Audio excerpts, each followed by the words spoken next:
은혜와 자비가 넘치는 하나님, 날마다 주님이 주시는 한없는 은혜를 감사드립니다. 큰 죄에 빠져 살아가는 저희를 예수 그리스도의 십자가의 은혜로 건지사 그 품에 다시 안아주시는 주님의 사랑에 감사를 드립니다. 오늘 허락하신 이 하루 주님 안에서 살아갈 수 있도록 인도하여 주시옵소서. 이 시간 어제의 날을 자복하며 회개의 기도를 드립니다. 우리의 행실을 돌아봅니다. 나의 신앙이 말로만의 신앙이었음을 고백하고 회개합니다. 행함이 없는 나의 믿음을 용서하여 주시옵소서. 나만을 위한 나의 행동이 나의 이웃을 불편하게 했음을 용서하여 주시옵소서. 예배를 통해 나를 부인하고 주님만 나타나게 하여 주시옵소서. 예수 그리스도의 이름으로 기도하오며, 하늘에 계신 아버지, 오늘 제가 주님의 임재 안에서 살고 주님을 더욱더 기쁘시게 하기를 기도합니다. 주 예수님, 오늘 제가 저의 십자가를 지고 주님을 따르기를 기도합니다.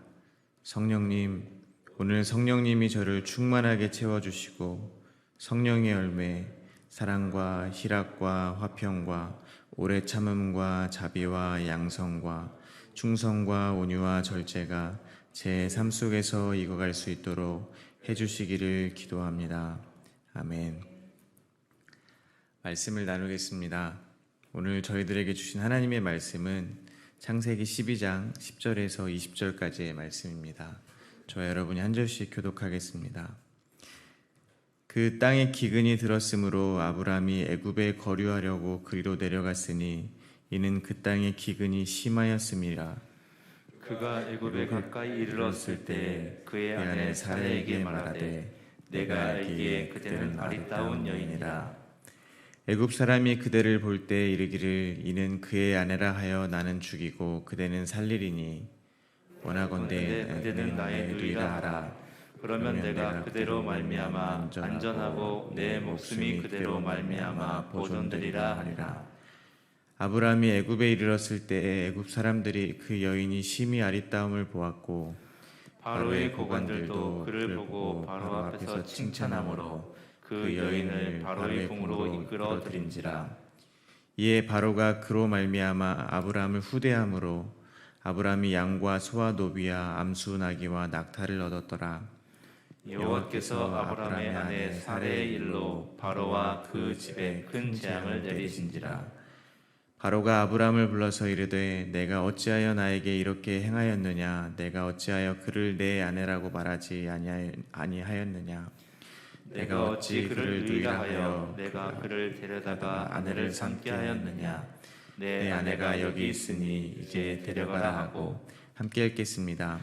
바로가 사람들에게 그의 일을 명하매 그들이 그와 함께 그의 아내와 그의 모든 소유를 보내었더라. 아멘. 아버지 데라의 손에 이끌려 가나안을 떠났던 아브라함은 하란에 거주하다 데라의 죽음 이후 다시 한번 하나님의 말씀을 듣고 하란을 떠나 마침내 가나안에 도착했습니다. 그러나 그곳에서 정착하는 것이 아니라 점점 남쪽으로 이동하여 장막을 치고 제단을 쌓아 예배를 드렸습니다. 오늘 본문은 가나안 땅의 기근을 피해 애굽으로 떠난 아브라함의 이야기가 기록되어 있습니다. 오늘 본문은 크게 세 문맥으로 나누어 묵상을 하도록 하겠습니다. 첫 번째 문맥은 10절입니다. 가나안 땅의 기근으로 인해 애굽으로 떠난 아브라함의 이야기입니다. 두 번째 문맥은 11절부터 16절입니다. 바로에게 아내 사레를 누이라 속여 자신의 목숨을 부지한 아브라함의 이야기입니다. 세 번째 문맥은 17절부터 20절입니다. 하나님께서 바로에게 재앙을 내리시고 다시 사레를 아브라함에게 돌려보내신 이야기가 기록되어 있습니다. 첫 번째 문맥입니다. 가나안의 기근이 들어 아브라함은 애굽으로 내려왔습니다. 10절입니다. 그 땅에 기근이 들었으므로 아브라함이 애굽에 거류하려고 그리로 내려갔으니 이는 그 땅에 기근이 심하였음이니라. 아브라함이 도착한 가나안 땅에서 아브라함은 정착하지 않고 점점 더 남방으로 내려왔습니다. 그는 세겜 땅 모래 상수리 나무에서 이미 거주하는 가나안 사람들의 땅을 빼앗지 않았습니다. 오히려 내 자손들에게 이 땅을 줄 것이라는 하나님의 약속을 믿었습니다. 그곳에서 자신의 영역을 공고하게 하는 성벽을 쌓은 것이 아니라 하나님의 약속을 믿는다는 고백의 제단을 쌓았습니다. 또한 베델 동쪽에 있는 산으로 옮겨 장막을 치고 여호와의 이름을 불렀습니다. 그런데 가나안에 기근이 심하게 되자 애굽으로 이동한 것입니다. 이를 통해서 부름받은 성도의 삶을 엿볼 수 있습니다. 성도들이 믿음을 갖게 된다는 것은 다른 말로 표현하면 믿음으로 눈이 떠졌다고 할 수 있습니다. 예전에는 나라 하면 눈에 보이는 대한민국만 나라라고 생각을 했습니다. 하지만 믿음을 갖게 되면 눈에 보이지 않는 나라를 보게 됩니다. 우리의 삶에 분명히 존재하는 하나님의 나라입니다. 또한 예전에는 나를 다스리는 것이 이 나라의 대통령, 정치, 법 이런 것이라고 생각을 했습니다. 그런데 믿음의 눈이 열리면 나를 다스리는 것은 하나님의 통치라는 것을 알게 됩니다. 그래서 종종 세상의 법칙으로는 이해할 수 없는 일들이 우리의 삶에 일어나는 것을 경험할 수 있습니다. 예를 들면 세상의 법칙대로라면 이기기 위해서 양보하지 않고 끝까지 싸워야 했지만 하나님의 통치 아래서는 내가 손해를 보고 양보를 했음에도 문제가 해결되는 것입니다. 왜냐하면 지금 그 일이 일어나는 세상의 주관자는 사실 하나님이시기 때문에 그렇습니다. 하나님께서는 그 문제에서 성도가 싸워 이기는 것이 목적이 아니라 성도들에게 일어나는 모든 일을 통해서 성도를 교훈하는 것이 목적이시기 때문에 그렇습니다. 믿음을 선물로 받지 못해 눈이 떠지지 않는 사람들은 그저 이 세상에서 살아남는 것이 목표이겠지만 믿음의 눈이 떠진 이들은 이 세상에서 살아남는 것이 더 이상 목적이 아닙니다. 하나님을 더욱 힘써 알며 하나님의 영광을 위해 사는 것이 목적이 됩니다. 그래서 성도들은 하나님의 통치 아래서 하나님의 교훈을 통해 내가 얼마나 죄인인지를 깨닫고 나를 택하여 주신 하나님의 은혜를 알아 하나님께서 내 생명의 주관자이심을 믿음의 눈을 떠서 보게 되는 것입니다. 따라서 믿음의 눈이 떠진 성도의 관점으로 볼 때 부름받은 성도인 아브라함이 오늘 본문에서 맞닥뜨린 기근은 하나님께서 아브라함과 저희들을 교훈하시기 위해 허락하신 것이라고 생각할 수도 있습니다. 성경이 쓰여진 문맥을 보면 아브라함이 가나안에 도착하여 하나님께 제단을 쌓은 다음에 그 다음 장에서 기근이 등장합니다. 이는 말씀을 읽는 사람들로 하여금 아브라함의 믿음의 눈이 뜨이기 전에 보던 세상, 저희들이 믿음의 눈이 뜨이기 전에 보던 세상의 풍요는 사실 하나님을 모르는 기근의 상태라는 것을 교훈을 하게 됩니다. 하나님이라는 생명의 근원, 풍요의 실체로 자신을 채우지 않고 눈에 보암직한 세상의 풍요로움으로 자신의 삶을 채우면 결국 공허함으로 끝이 나게 된다는 것은 하나님을 알지 못하는 사람들도 잘 알고 있습니다. 저희는 상상할 수도 없는 부를 축적한 재벌 회장들, 인기 연예인 등이 스스로 목숨을 끊는 경우가 그런 것을 잘 보여줍니다. 저희들은 그러한 부와 인기가 있으면 정말 행복할 것 같지만 그들에겐 채워지지 않는 무언가가 있었음을 알 수 있습니다.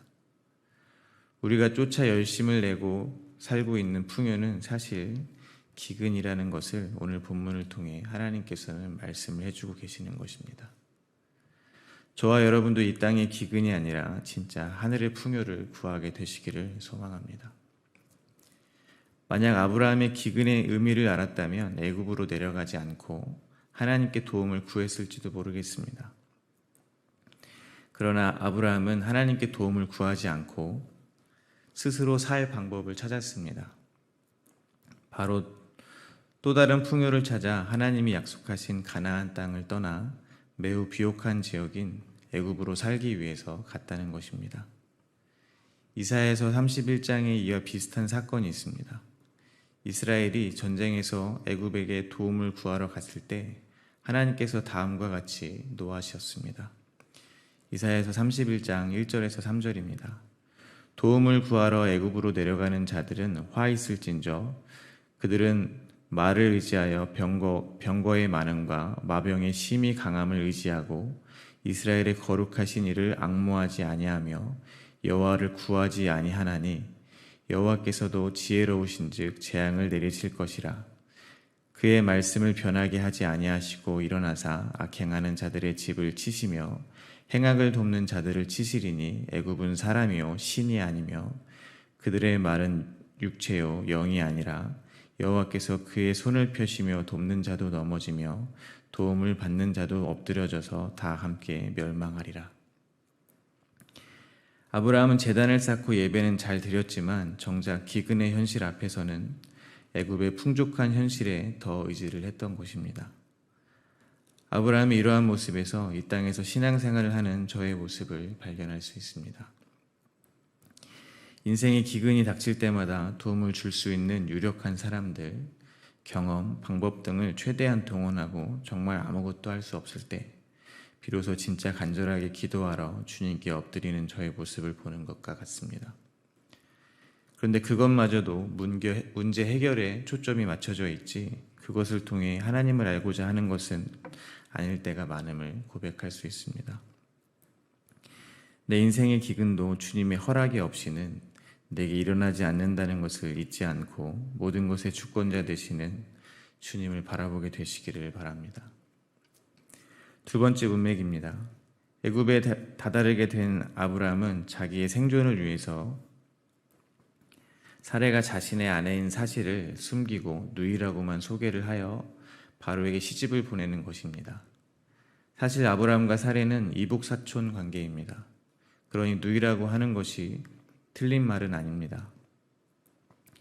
하지만 결혼한 사실을 숨겨 바로가 사레를 아내로 맞이하게 하고 대가로 양과 소와 노비와 암수 나귀와 낙타를 받았습니다. 11절부터 13절입니다.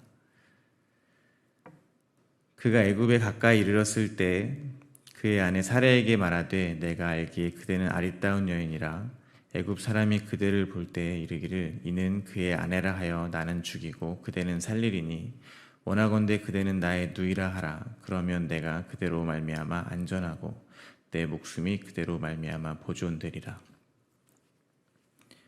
아브라함은 기근을 피해 애굽의 풍요에 의지한 것처럼 자신의 생존을 위해서 자신의 지혜를 의지했습니다.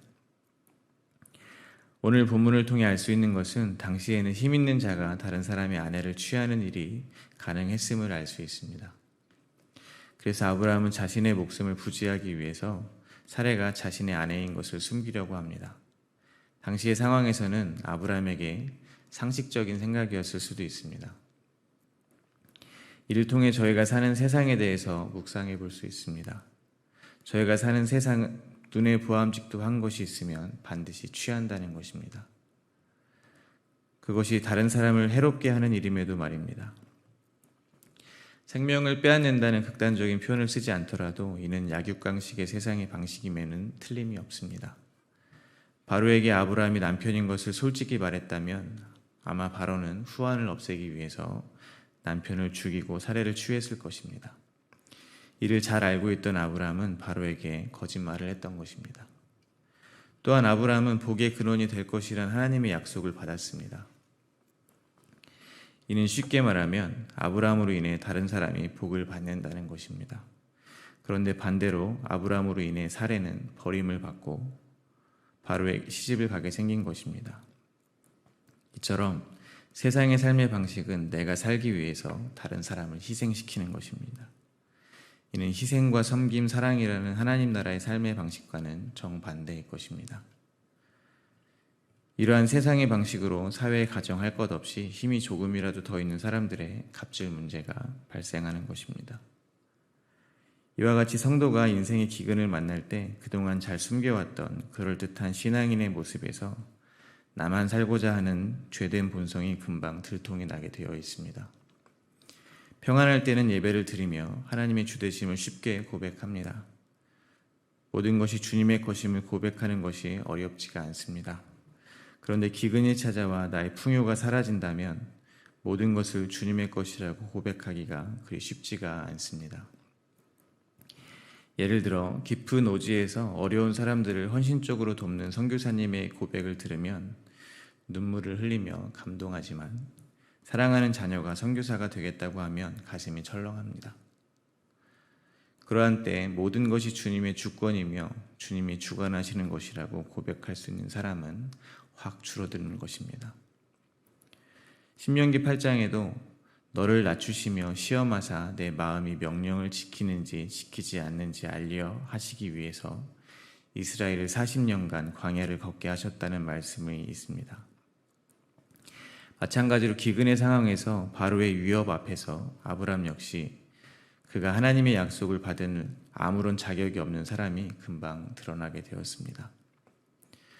저는 오늘 두 번째 문맥을 통해서 저희들 역시 여전히 눈에 보암직한 것에 마음을 빼앗기고 내가 편하기 위해서 다른 사람을 희생시키고 있지는 않은지 돌아보셨으면 좋겠습니다.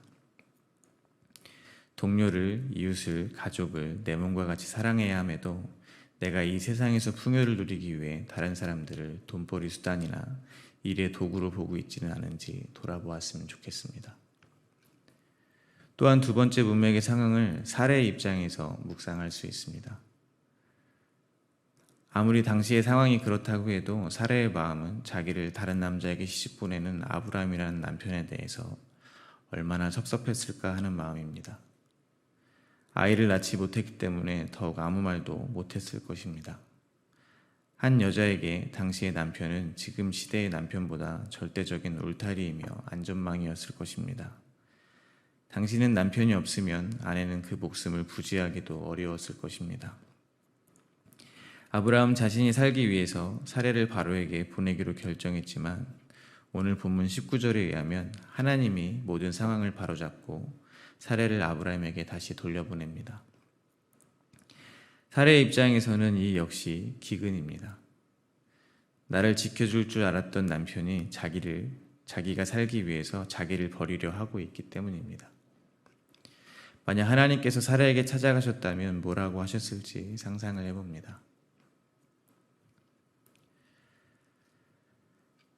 아마 이렇게 말씀하셨을 것 같습니다. 내가 너의 진짜 신랑이다. 너를 살리고 너를 지키는 것은 육적인 남편이 아니라 바로 나다. 나는 너를 절대 버리지 않는다. 그러니 나를 의지해라. 이를 통해서 우리의 신랑 되시는 예수 그리스도가 진짜 내 신랑임을 알게 되는 것이 우리의 신앙생활임을 깨달을 수 있습니다. 세상의 남편, 즉 우리가 나를 보호해 줄 것이라고 철석같이 믿고 있었던 세상의 힘, 돈, 명예, 권력, 심지어 가족마저도 나를 버릴 수 있으나 우리 신랑 되시는 주님께서는 절대로 나를 버리시지 않으실 것입니다. 마지막으로 세 번째 문맥입니다. 17절부터 20절입니다. 여호와께서 아브라함의 아내 사레의 일로 바로와 그 집에 큰 재앙을 내리신지라. 바로가 아브라함을 불러서 이르되 내가 어찌하여 나에게 이렇게 행하였느냐? 내가 어찌하여 그를 내 아내라고 내게 말하지 아니하였느냐? 내가 어찌 그를 누이라 하여 내가 그를 데려다가 아내를 삼게 하였느냐? 내 아내가 여기 있으니 이제 데려가라 하고 바로가 사람들에게 그의 일을 명하며 그들이 그와 함께 그의 아내와 그의 모든 소유를 보내었더라. 여호와께서는 바로에게 큰 재앙을 내리십니다. 그리고 바로는 사례와 그의 모든 소유물을 가지고 그곳을 떠나게 합니다. 복이란 말을 들으면 반사적으로 떠오르는 이미지는 부요함입니다. 아마 갈대아우르에서 우상을 섬기며 풍요를 빌던 아브라함의 인식도 크게 다르지 않았을 것입니다. 왜냐하면 가나안에 도착하여 하나님의 약속을 받아 제단을 쌓고 헌신을 했음에도 기근의 상황 속에서 하나님을 찾은 것이 아니라 가나안을 떠나 풍요를 찾아 부유한 애굽으로 왔기 때문입니다. 그가 생각하는 복은 기근과 어울리지 않았던 것입니다. 하지만 하나님께서는 아브라함의 이러한 연약한 모습에도 사례를 다시 돌려주시고 더불어 많은 부를 축적하게 하셨습니다. 이를 통해서 깨달을 수 있는 것은 하나님의 약속은 하나님께서 이루신다는 것입니다. 성도로 부름받은 저희들은 수많은 실수에도 하나님은 자신의 약속을 번복하지 않으신다는 사실을 믿으시기 바랍니다. 왜냐하면 하나님은 완전하신 분이시기 때문에 그렇습니다. 하나님께서 하신 약속이 인간의 잘못으로 인해 번복되고 그것을 어찌할 수 없는 무능력한 하나님이 아니라는 것입니다. 하나님은 하나님의 뜻대로 모든 상황을 이끌어 가시며 지금 이 말씀을 읽고 있는 저희들에게까지 아브라함의 이 상황을 선하게 사용하셔서 하나님만 의지할 수 있도록 교훈하고 계신 전지전능하신 분이십니다. 그리고 하나님은 저희들의 수준에 맞게, 상황에 맞게 인격적으로 모든 것을 가르치고 계신다는 것입니다. 하나님이 말씀하신 복을 이 땅에서의 풍요로 이해하는 아브라함에게 하나님께서 이 땅에 부를 주실 수 있습니다. 목적은 당연히 아브라함에게 하나님을 인식시키기 위함입니다. 저희가 처음 믿음 생활을 시작하면 주변의 모든 일이 순조롭게 되는 경험을 하셨을 것입니다. 기도 응답이 잘 되고 주변 관계도 순조롭고 하는 일도 잘 됩니다. 이를 통해서 성도는 하나님이 정말 살아계시는구나 하고 점차 인식을 하게 됩니다. 아브라함이 얻는 재물의 복을 통해서 하나님의 풍요로움을 간접적으로 알 수 있는 동시에 하나님께서 아버지의 마음으로 믿음이 연약한 저희들의 수준에 맞추어 천천히 이끌고 계심을 또한 알 수가 있습니다. 마지막으로 복의 근원은 사실 아브라함이 아니라 하나님이라는 것을 깨달을 수 있습니다. 오늘 본문에 등장하는 바로는 아브라함으로 인해 복은커녕 저주를 받았습니다. 복의 근원으로 만드시겠다는 하나님의 약속이 거짓이었던 것일까요? 그렇지 않습니다. 하나님은 이 말씀을 통해서 저희들에게 진짜 복의 근원이 누구인지를 말씀해 주고 계시는 것입니다. 복의 근원이 될 것이라는 약속을 받은 당사자인 아브라함은 자신이 살기 위해 아내 사레를 버렸습니다. 그러나 하나님으로 말미암아 사레와 아브라함은 생명을 부지할 수 있었고 재물도 얻었습니다. 믿음의 조상인 아브라함이라는 사람이 아니라 하나님이 복의 근원이심을 잊지 마시기 바랍니다. 말씀을 맺겠습니다. 믿음의 여정을 살아가는 성도들은 세상에 살면서 어쩌면 수많은 어쩔 수 없이의 선택을 하게 됩니다. 이 땅에서 살아가기 위해서 어쩔 수 없이 우리의 경험대로 예전의 방식대로 여전히 살아간다는 것입니다. 하나님의 약속을 신뢰하며 제단을 쌓고 예배를 드리며 헌신했던 모습은 우리의 삶의 기근 앞에서 너무도 쉽게 자취를 감추어 버립니다. 하지만 하나님은 우리를 포기하지 않고 믿음의 여정을 마칠 수 있도록 인도하실 것입니다. 믿음의 누인 뜨인 성도로서 오늘 마주하게 될 수많은 선택의 순간에 어쩔 수 없이 세상의 방식을 따르시는 것이 아니라 이제 하나님의 통치하심에 따라 이웃을 내 몸과 같이 사랑하고 하나님을 목숨을 다하고 뜻을 다하여 사랑할 수 있는 그러한 선택을 하신 하루가 되시기를 소망합니다.